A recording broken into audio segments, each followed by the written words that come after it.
New, retro future design, all OLED displays, better camera systems, LiDAR, A14 Bionic, MagSafe. But, well, we'll get to all that. I'm Rene Ritchie, and this is my iPhone 12 and iPhone 12 Pro review. Sponsored by Brilliant. There's a difference between cost and value. And yes, I'm totally doing this review backwards. There's a difference between the price you pay and what you get for that price, for your money. And this is something I've been struggling with a lot ever since Apple announced the iPhone 12 and the iPhone 12 Pro. See, when the iPhone 10 came out 3 years ago, it was clearly something new, something novel, something next. But the future of iPhone came with a future-popping $1,000 price tag. 2 years ago, the iPhone XS tried to cement that $1,000 as the new normal, while the stripped-down $800 iPhone XR felt like a discount, more compromised model that just was slipped in underneath. But then the iPhone 11 came out last year. No R, no Fs, and just reset expectations again, pushing aside and rebranding the high ends as Pro, reclaiming the mass market, and while still compromised compared to the Pro, its lower $700 price tag made those compromises just far, far more palatable to pretty much everybody, especially when other phones were all just racing to $1,000. And now, this year, we have the iPhone 12. Again, no letter, and just negative Fs, if that's even possible,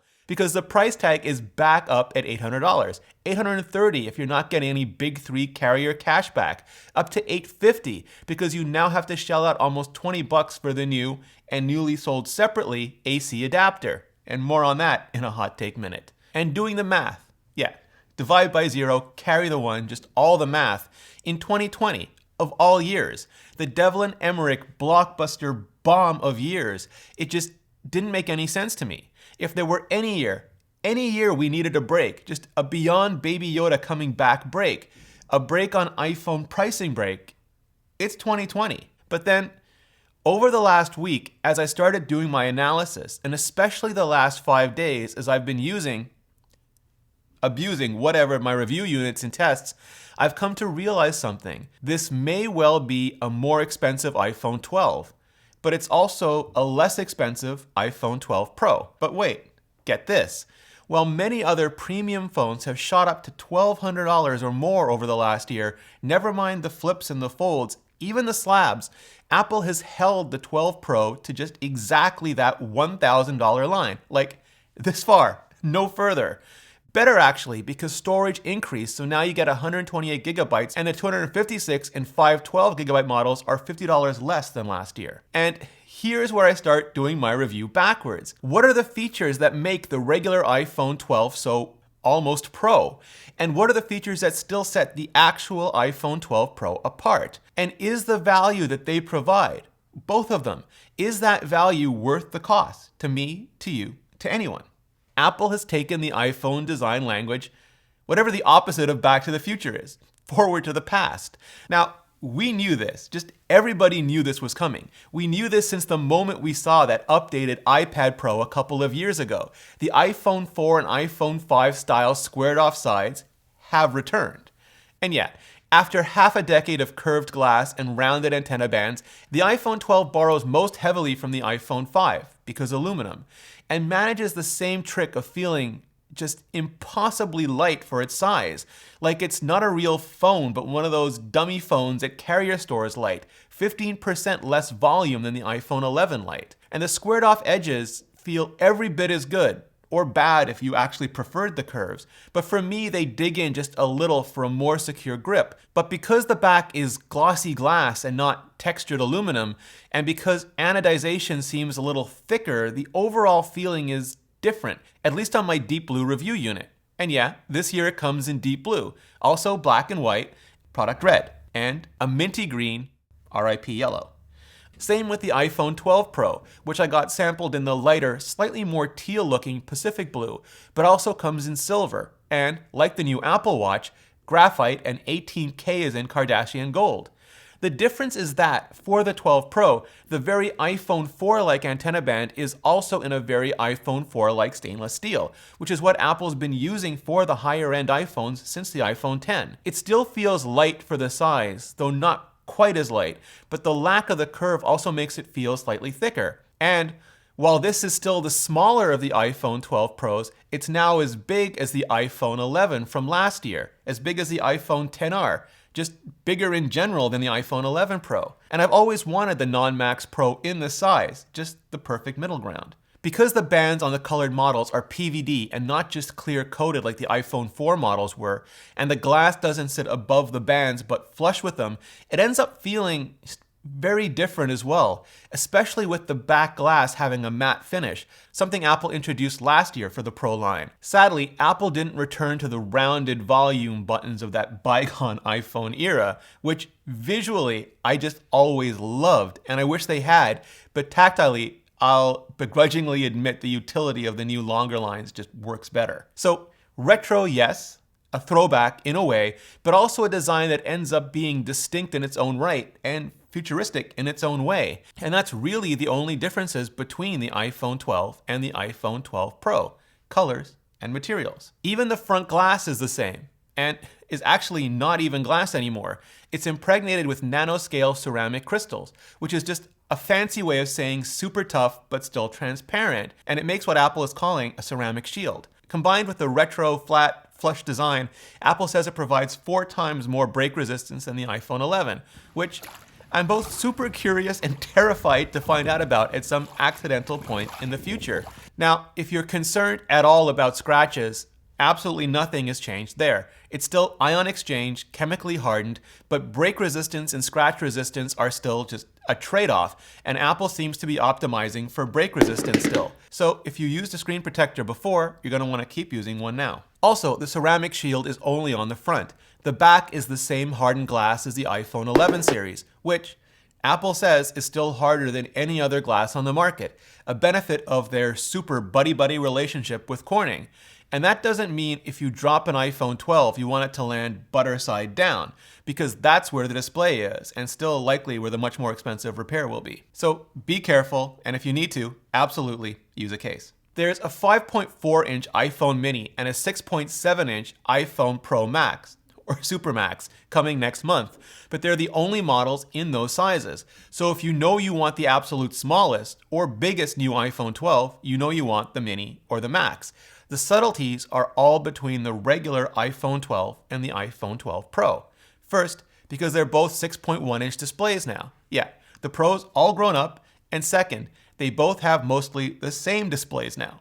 Mostly. After the iPhone XR and regular iPhone 11 stuck with the traditional double-density LCD displays like iPhones have had since the iPhone 4 went Retina back in 2010, the regular iPhone 12 is graduating to OLED, like the iPhone 10, XS, 11 Pro, and 12 Pro.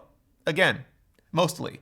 This year, both models, regular and Pro, have Apple's triple-density XDR OLED displays, though RGB stripe LCD isn't directly comparable to Pentile OLED, which is why double versus triple density. But suffice it to say, they both have just top-of-the-line panels. And yes, OLED isn't perfect. In previous reviews, I've gone over all the mitigations it requires for burn-in, off-axis color shift, and more. And I know some people believe it gives them eye strain or headaches due to the pulse width modulation, PWM, used to maintain performance at lower brightness levels. And if that's you, you'll absolutely want to stick with an LCD iPhone 11, XR, or SE. But all that said, OLED is currently just the best display technology for phones, and it's going to stay that way until we get something like micro LED. For now though, the lower power draw means even slimmed down, the iPhone 12 keeps roughly the same battery life as the iPhone 11 and iPhone 12 Pro, and Apple rates that at 17 hours for local video playback or 11 hours for streaming. And the lack of an LED backlight, which the LCD on the XR and 11 required, means the Lightning port is now all right and properly centered in the universe. Again, hurrah. And then there's HDR. You never just want more pixels. Wanting just more pixels is the real not 1080p in 2018 facepalm. What you want is better pixels, and that involves everything from color calibration and management to, yes, high dynamic range, HDR. And now both new iPhone 12s, regular and Pro alike, are fully HDR, fully high dynamic range, supporting the open HDR10 and licensed Dolby Vision standards, as well as HDL, hybrid gamma log, which is what some broadcasters prefer for compatibility reasons. And they're both 2 million to 1 contrast ratio, and both can hit 1200 nits for HDR content, so blacks just look deep, inky black, whites look bright, there's detail in shadows and in highlights, reds look super rich, and greens just super vibrant. And I love it. I love it when I'm watching The Mandalorian or Avengers Endgame on Disney Plus, or Stranger Things or Daredevil on Netflix, or you're damn right, Ted Lasso on TV Plus. HDR is just how I want to watch everything now. And you may not notice the difference unless you're looking at an SDR, standard dynamic range, and HDR panel side by side. Even then, Apple's LCDs are really, really good, so you'll only notice it at extreme ends of that dynamic range. Or you may just simply not care, either or at all on a phone-sized screen, which is totally fair, totally valid. But for those of us who do care, it's there. Unlike high refresh rate, which is another one of several characteristics that make for a really premium display these days. Now, the iPhone has been 60 Hz since it launched in 2007, which was terrific in 2007. Even 2017. These days, many other phones are 90 Hz, 120 Hz, even more.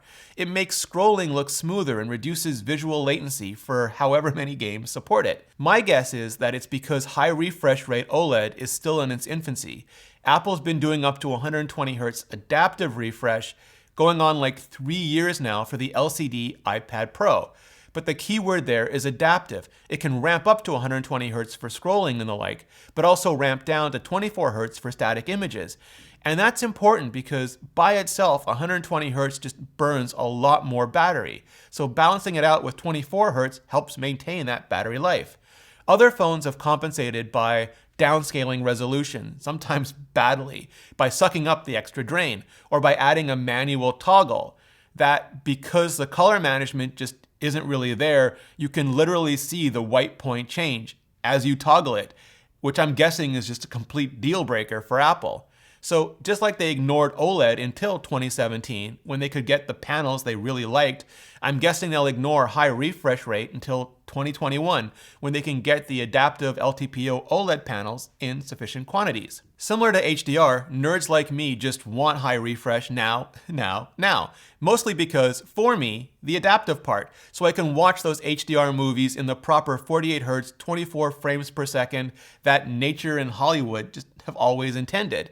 Even if others can't see the difference or simply don't care, which frankly is probably more than 90% of the market still today. But either way, and with all of that context understood, it's still totally fair to ding the iPhone 12 for not having high refresh, and to see when and if Apple adds it next year, whether the quality was really worth the wait. And meanwhile, if you want it too, just hit that like button and we'll see how high it gets. And also, yes, the notch is still there. And personally, I don't care at all. Subjectively, you might prefer a notch or a forehead or a hole punch, but objectively, they all waste pixels and none of them are any less of a splinter in any of our eyes, especially since Apple would need like 4 hole punches, and I can't take that many spider eyes. I just can't, not even in 2020. Mechanical chutures, what raise and lower hidden cameras, introduce new points of potential mechanical failure, and under-display cameras still aren't ready for prime time. So we'll likely have notches of diminishing sizes until they are. Which, yes, also means the iPhone 12 is still Face ID, and only Face ID. No Touch ID, not in the power button, not under the display, not this year, at least. I really do hope Apple does add it back though. In the age of pandemic, when wearing masks is as common as wearing gloves now, maybe even more so, multiple biometrics moves from being just a nice to have to a must-have. If you're coming from an iPhone 6s to iPhone XS, you'll also probably pretty much immediately notice 3D Touch is gone as well. It left last year with the iPhone 11 and just isn't coming back. Now we have haptic touch instead, which is less of a firm press and more of a long press. It is more consistent across Apple's devices, namely the iPad lineup, but it's also slower. It's gotten better every year, but it still doesn't have the speed or tactility of 3D Touch. I'm hoping Apple can implement better machine learning to deal with the speed and just keep tweaking the Taptic engine to better simulate the feel. But until they nail it, I'm just going to keep on missing 3D Touch. Now, there is one difference between the iPhone 12 and the iPhone 12 Pro panels. The regular iPhone 12 only sustains at 625 nits of typical brightness. That's when you're not watching HDR. And the iPhone 12 Pro sustains at 800 nits, which means, probably just because Pro has to mean premium or just nicer in some ways, its display will be easier to see when you're out in the sun. For me, that's certainly a difference. Just not as major a difference as the previous year's LCD versus OLED, and it's just exactly the kind of Pro level upgrade I was talking about for the non-Pro iPhones. So because of that, because of just OLEDing all the things, the biggest difference now between the iPhone 12 and iPhone 12 Pro is the camera system. And yeah, I'll be doing a more in-depth camera review soon, so make sure you hit that subscribe button and bell so you don't miss any of it. But the gist is, the iPhone 12, like the iPhone 11, has a dual camera system. If you're coming from an iPhone 7 or 8 Plus or 10 or 10s, it's a different kind of dual camera system. Wide angle and ultra wide instead of wide angle and telephoto. In other words, it quote-unquote zooms out instead of zooming in. The effective 26mm wide angle, which has always been just the best camera on the iPhone, is even better now. It has a faster f1.6 aperture. So it's not like Barry Allen fast or anything, but it's still the fastest iPhone alive. And it lets it take in 27% more light. There's also a new 7-element lens system, one more element than before, so you get less noise and better sharpness as well, especially around the edges. And the optical image stabilization, or OIS, can now make 5,000 micro adjustments per second, so it can stay open longer and steadier. For most people, this just means you'll get better photos in lower light than ever before, which is good. 120-degree ultra-wide angle, which has been the weakest camera since Apple introduced it last year, is still pretty weak, at least comparatively. But what Apple can't yet beat with big physics, they're throwing even more big compute at, specifically computational lens correction. See, the wider the lens, the more the distortion around the edges. 1 minute, ultra wide. Cross that line though, and boom, fisheye. So Apple is using the image signal processor and what I'm guessing may be some very fancy ARKit style scene intelligence to just straighten out lines and normalize faces, at least to some extent. Typically, it's something that you'd pay thousands and thousands of dollars to get a special real-world architectural lens for. But here, now, it's just one more checkoff on the computational photography boxes. And it's super exciting in theory. In practice, I do find the effect works best if I'm at mid-level with my subject. Apple's also iterated their Smart HDR feature to version 3 and expanded both night mode and deep fusion to the ultra-wide camera now as well. Also, the selfie camera on the front while they were at it. Smart HDR typically handles bright scenes, making sure skies aren't blown out or details aren't lost in the shadows. Deep fusion works best in the middle, less bright, shadowed, indoors, and the like, preserving texture and detail. Night mode just stacks brackets the crap out of low light to almost no light photos, so it can bring out the subject while minimizing blur and noise and just maintaining that dark ambient mood. In other words, the iPhone can take multiple photos so fast and round trip them through the image signal processor and compute engine so quickly that it can just figure out what the different elements are in any given scene, process them on a pixel by pixel basis, and take all the best bits from all the best frames and serve you up something that's far, far better than just the sum of any of those bits by themselves. So while some phones have bigger optics, others better algorithms, no one is currently balancing the atoms and the bits the way that Apple is with the iPhone. And when you look at the results, not so much year over year, but over the steady, consistent stretch of a few years, the improvements are pretty remarkable, especially in low light and depth compared to the iPhone 7, or HDR compared to the iPhone XS. But where the iPhone 12 Pro stands out is with the extra cameras and sensors. In addition to the same wide and ultra-wide cameras and improvements, the 12 Pro also has an effective 52mm f2.0 telephoto camera, similar to what the dual cameras had in the iPhone 7 through XS. In Apple terms, where the ultra-wide lets you step back from 1x to 0.5x, the telephoto lets you step forward to 2x, which is why I like having the telephoto so much. I mean, Sometimes, yes, you can sneaker zoom in and out, just move physically closer or further away, but not always. And lenses don't just work by getting closer or further away either. They compress depth to a lesser or greater degree. That same distortion I talked about with the 20mm also makes close objects look much closer and further objects look much further, whether that's a nose compared to a hoodie or a person compared to a tree. It's almost like hyperdimensional. With the 52mm, it's the opposite. The distortion is less, which is why photographers love like 50mm lenses, 80mm lenses, so much for everything from portraits to product shots. And it's why I'll almost always default to the telephoto when I can, which is why I'll almost always default to the iPhone Pro version, if I can. Unfortunately, other than extending the computational models like Deep Fusion across all the cameras, Apple didn't really do much to improve the zoom-in aspect of the telephoto. I mean, 10 times digital zoom does look a bit better. Part of that might just be the better Smart HDR processing. They're using Smart HDR for Smart Zoom the way Google's been using HDR Plus for Super Red Zoom. Never mind periscope zoom cameras or 48 to 108 megapixel pixel bin sensors like Samsung or Huawei. And yes, I realize I just pontificated about more pixels not being as important as better pixels, but in this case, why not both? Once the world finishes ending, being able to take good zoom photos of kids or pets in the park, sights we're out seeing, just anything further away is a huge advantage. Part of Apple's whole approach to everyday photos is just to let us whip out our phones, tap or click, and get the best photo possible. And year after year, just increasing the range and conditions under which we can get those best photos possible. And really good zoom is still just a glaring gap in getting exactly that. So all the fingers crossed for next year. What Apple did do with the iPhone 12 Pro is add a LiDAR scanner, like the one they added to the iPad Pro back in March. And it's sort of like having a Face ID true depth camera on the back, just not quite as dense, but with better range.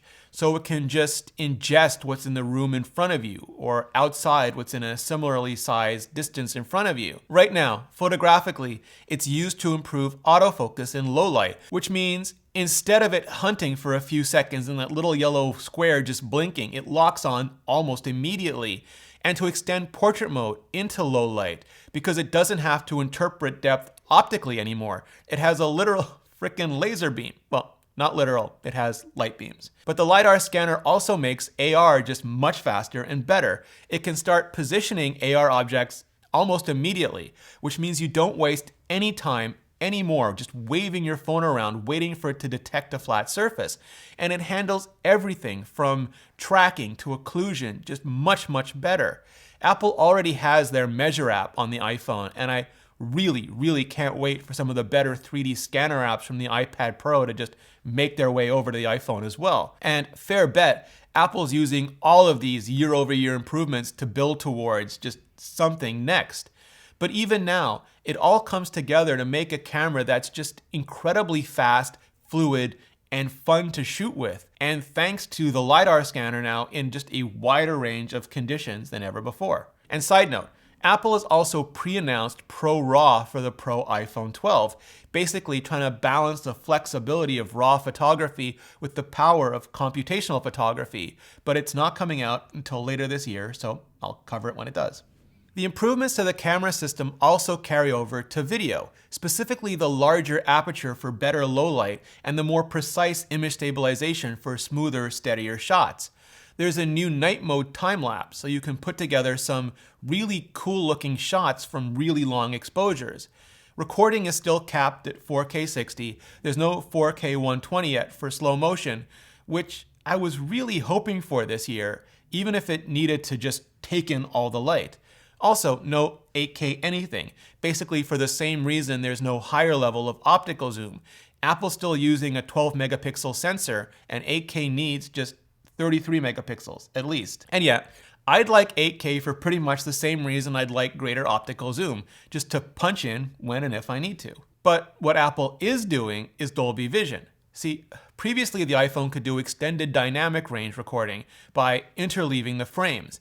Now it's doing full-on HDR by processing Dolby Vision dynamic metadata in real time as you record. It's even editable, with the data being retuned on the fly. And to maximize compatibility, the iPhone is also doing a standard dynamic range tone map. So if you share a device without HDR, it just automatically gets sent the SDR version instead.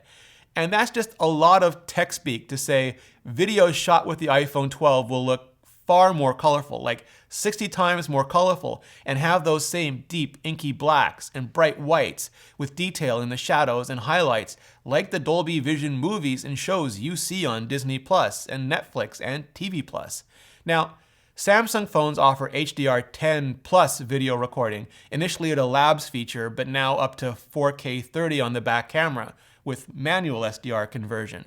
But the iPhone 12 will do Dolby Vision at 4K 30 on the front and back cameras, and the iPhone 12 Pro, Dolby Vision at 4K 30 on the front, but a whopping 4K 60 on the back.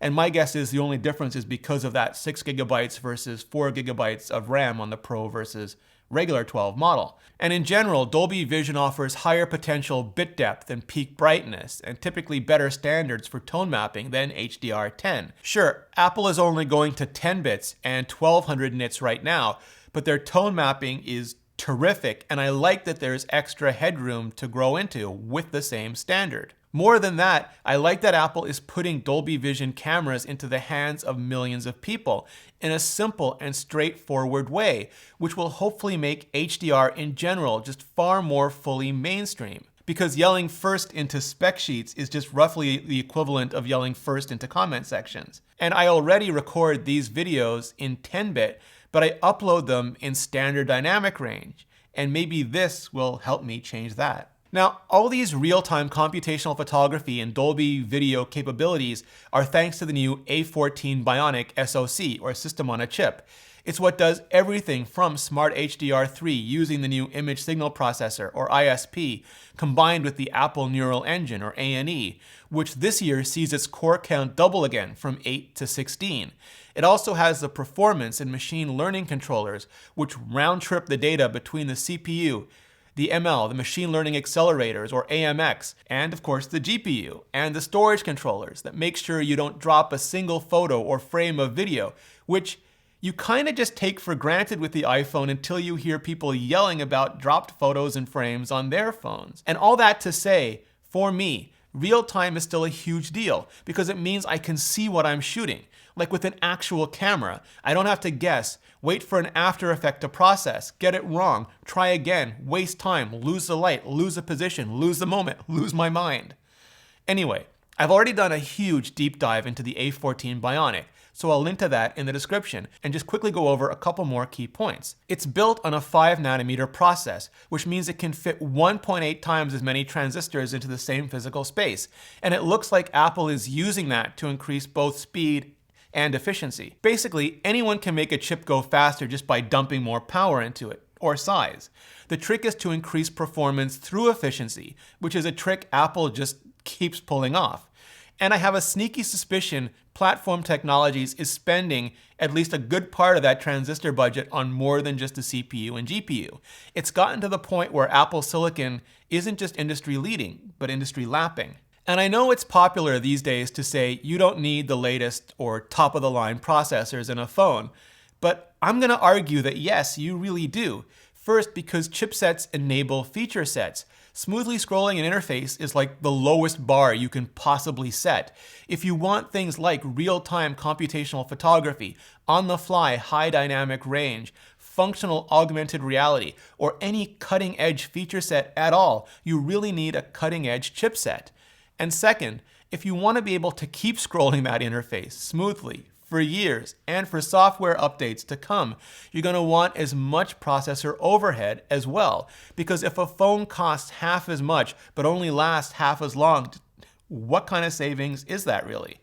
The A14 handles everything the iPhone 12 throws at it with panache and should easily be able to handle 4 to 5 years of iOS updates. That's how many Apple is typically throwing at devices these days. So just like the iPhone 6s and original SE got iOS 14 this year, I fully expect the iPhone 12 to get iOS 18 in 4 years, and maybe more. So Apple didn't call this year's lineup the iPhone 5G, though that would have been a really clever way to just reset the whole numbering scheme.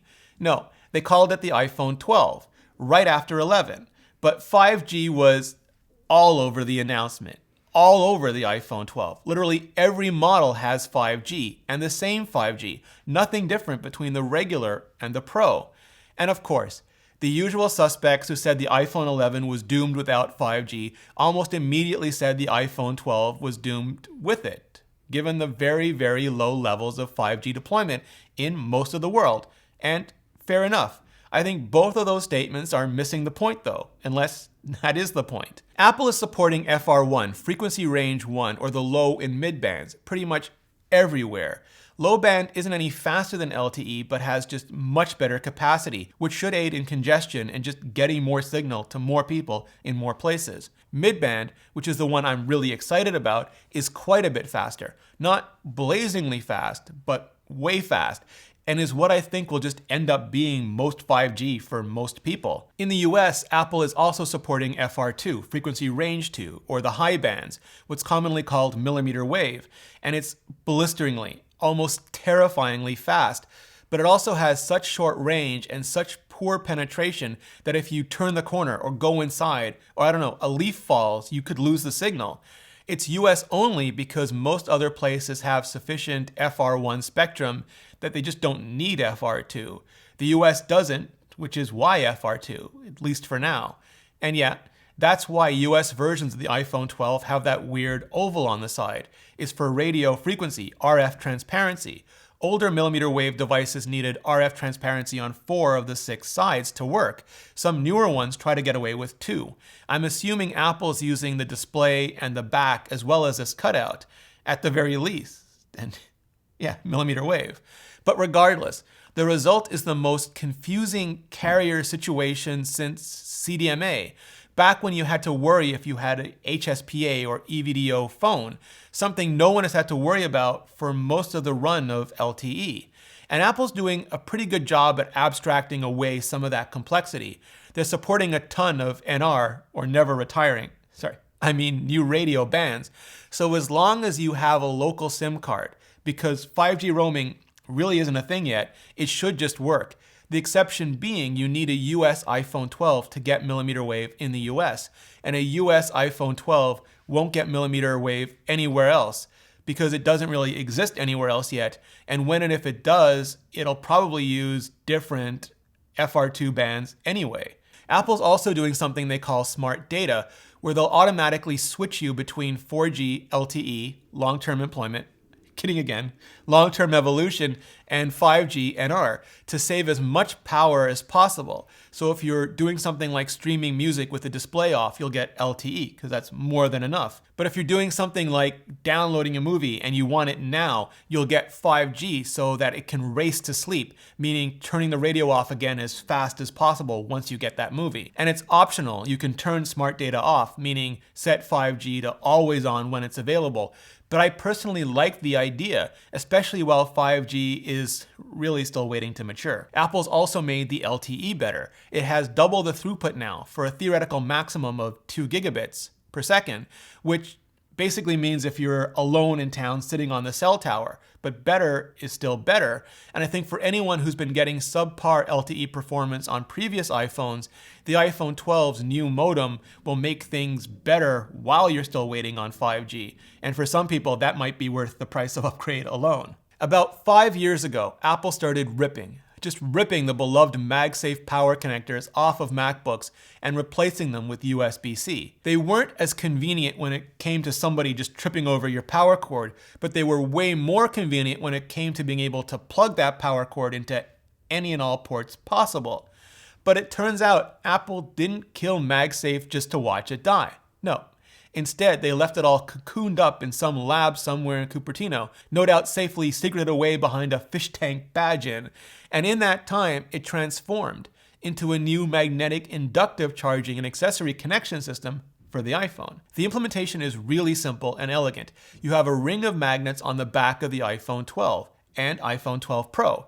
And that lets you just slap anything from a charger to a wallet to a case just right on them, and it'll stay stuck right there. And I'm very, very much hoping for a next generation smart battery case that, instead of being a case, is just a thin slab that slaps right on the back as well. Like the wallet case, which is cute and all, but only really fits 3 credit card thick cards, maybe 4 if a couple of them are extra thin. If you're familiar with how the Apple Watch charging puck works, it's really similar to that. The disc isn't as big as a device like it is on the watch, so you have to sort of aim for the Apple logo. If you miss, you can just slide it around until you feel the magnets just suck it into place. But if you hit it, you're just immediately rewarded with this incredibly satisfying, like I half considered starting an Apple ASMR channel, satisfying thwack.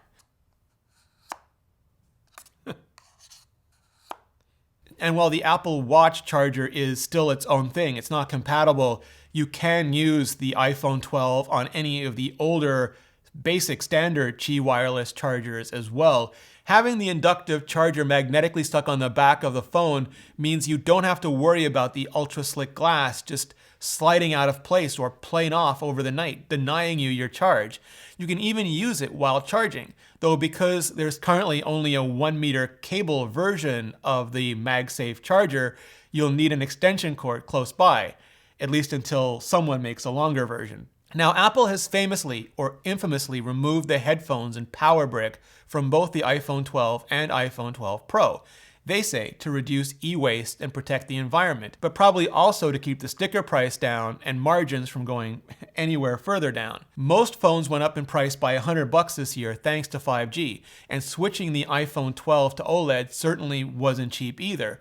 But neither of those things changed that people who don't have a USB-C power adapter now have to buy one, and that includes most former iPhone owners who, for more than a decade, have only ever gotten USB-A adapters. The cable in the box, which last year switched from Lightning to USB-A to Lightning to USB-C on the Pro models, has now done the same just on every model. So if you only have an old USB-A adapter, you better have your old Lightning to USB-A cable to go with it. Now, Apple is offering a new 20-watt power adapter at a reduced $20 price, but for most people, it's going to be an extra financial and certainly cognitive burden in 2020, the year when most of us could really use just exactly the opposite of that. And I'd be tempted to dismiss it as Apple just being Apple, deleting the floppy drive to push USB forward, or deleting the headphone jack to mainstream headphones like the AirPods, and sure, removing the AC adapter, and maybe next deleting the Lightning port entirely, all to push adoption of inductive charging technologies to make the wireless world they've always been talking about. But here's the thing, the MagSafe charger doesn't come with an AC adapter either. And unlike the iPhone, where you can still use an old USB-A to Lightning cable and adapter if you have one, the USB-C cable on the MagSafe charger is built in, so you need a USB-C adapter or a USB-C port on a computer for it to just work. And that's very pre-post PC, and I really wish it had been avoidable. The iPhone 12 and iPhone 12 Pro ship with iOS 14, the latest version of Apple's mobile operating system. Yeah, the one that lets you put widgets just all over your home screen. I have a complete review up already with special guest John Gruber, and I'll link to that in the description. It also runs all the iPhone apps in the App Store, including LiDAR apps on the iPhone 12 Pro, and Apple offers a bunch of free apps like GarageBand and iMovie and iWork and more, as well as free training at either the Apple stores that remain open or now online as well because 2020. And it's surprisingly good training, including music, photography, video, coding, design, education, and more. It's part of that value proposition that I've been wrestling with since the iPhone 12 announcement, where, yes, the iPhone 12 Pro is the same price as the iPhone 11 Pro, a bit less even when you adjust for storage, especially for storage upgrades. But the regular iPhone 12, that's $100 to $150 more, depending on your carrier and AC adapter situation. And for that money, though, you're getting an iPhone 12 that's closer, just far, far closer than ever to being an iPhone 12 Pro. Similar redesigns, just different colors and aluminum bands instead of stainless steel bands with a matte back. Very similar OLED displays, just not quite as bright when you're not showing HDR. Identical A14 Bionic chipsets, just 4 GB of memory instead of 6. Identical LTE and 5G, Wi-Fi 6 and Bluetooth 5.0 and U1 ultra broadband. Same App Store and Apple Store support. The only big difference is the additional telephoto camera and LiDAR scanner and double the extra base storage. And then, for just $150 more than that, you're getting the full-on iPhone 12 Pro with all of that. Phil Schiller has always had this slide where it shows every smaller Apple device pushing up against the bigger Apple devices, trying to take over all the jobs that they do, forcing the bigger Apple devices to push back if they want to survive. And that's what this feels like here, that the regular iPhone is just pushing so hella hard against the iPhone 12 Pro model that, those few features aside, the only way the iPhone 12 Pro can fight back this year is by maintaining that price, by increasing that value. And for me, that actually makes the Pro really worth it. Aside from connecting to the internet, the camera is just the most important feature to me. To quote someone I met in an iPhone lineup a few years ago, I can never go back in time and get better photos, so I always want the best camera I can have at any time. And not having to pay dime one extra for the Pro model this year just really puts it over the top for me. But if none of that matters to you, and I think it won't to many, many people, you can get an almost Pro iPhone now starting at around $850 for 64 gigabytes, $900 if you want to go up to 128 gigabytes, which, if you're not living that streaming everything lifestyle, and especially if you want to shoot that 4K video, you probably really want to do. If you're coming from an iPhone 6S or 7 or 8, even a 10 or 10R, everything taken together, from the OLED display to the better cameras and radios, MagSafe, just everything makes, to me, a really compelling upgrade. If it's just too much cash for you though, if you were never asking for OLED or 5G, Apple just did their usual price drop on last year's model as well, and you can now get an iPhone 11 with LCD and LTE starting at $600, which might just be super compelling in 2020. The iPhone XR from 2018 is now starting at $500 as well, and this year's new iPhone SE, which is kind of like the iPhone 11 guts in an iPhone 8 body, starts at $400, which means pretty much an iPhone at every price point. And if you have an iPhone XS or 11, especially 11 Pro, and you don't just have money to burn, aren't on an annual update program, haven't figured out the whole sell the old one to get the new one, or just work in the tech industry, then you've got to really, really not just want, but need that new camera, especially on the 12 Pro, to remotely even consider it. But that just brings me back to my always advice. Wait as long as you can to buy. Then when you buy what you need and enjoy the hell out of it. Have zero regrets, because there's always something next. And by then, when you're ready, when you need next, that next will be just even better, especially considering how much AI, machine learning, computer vision Apple's putting into the iPhone these days, into everything. And to learn more about all of that, maybe even get into all of that, check out Brilliant's new neural network course. It has this example of how, like, if you lose your keys in your room and you really need to find them, even if you have no idea how to structure your guesses, you can still get better round after round. You can figure out your strategy based on the feedback of things like wall tile color, and you can find your keys in surprisingly few guesses. Sort of like how Apple's Find My network works, but for keys, and who could ever imagine that? Brilliant's a website and app with over 60 interactive courses in math, science, computer science, logic and deduction, physics, quantum mechanics, game theory, cryptocurrency, and yeah, neural networks. It's based on problem solving and active learning. It's about seeing concepts visually and interacting with them, and then answering questions that get you to think. The courses are laid out like a story and broken down into pieces so that you can tackle them just a little bit at a time, anytime. And there are no tests, no grades. You just pick a course based on what you're really interested in and you get started. And if you make a mistake, It doesn't matter. You just check out the explanations to find out more and keep going. Go to brilliant.org/Rene Ritchie and sign up for free. Just click on the link in the description or go to brilliant.org/Rene Ritchie, and the first 200 of you can also level up with 20% off the annual premium subscription. And clicking on that link just really helps out the channel. For more, much more on the iPhone 12 and just all of the new products Apple's bringing out this fall, click on the playlist right here. I'm doing all the unboxings, first looks, reviews, and deep dives. So click on the playlist and see you next video.